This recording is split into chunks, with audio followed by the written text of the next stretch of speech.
Change yourself and not the world.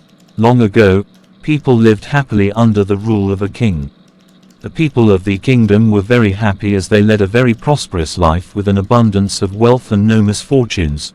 Once, the king decided to go visiting places of historical importance and pilgrim centers at distant places. He decided to travel by foot to interact with his people. People of distant places were very happy to have a conversation with their king. They were proud that their king had a kind heart. After several weeks of travel, the king returned to the palace.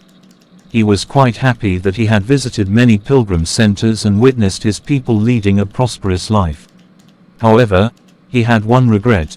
He had intolerable pain in his feet as it was his first trip by foot covering a long distance.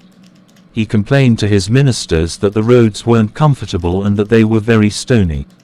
He could not tolerate the pain. He said that he was very much worried about the people who had to walk along those roads as it would be painful for them too. Considering all this, he ordered his servants to cover the roads in the whole country with leather so that the people of his kingdom can walk comfortably. The king's ministers were stunned to hear his order as it would mean that thousands of cows would have to be slaughtered in order to get sufficient quantity of leather. And it would cost a huge amount of money also.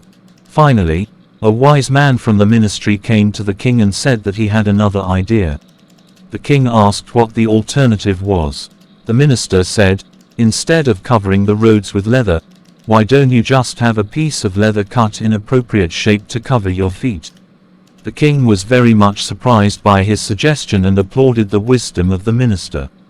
He ordered a pair of leather shoes for himself and requested all his countrymen also to wear shoes.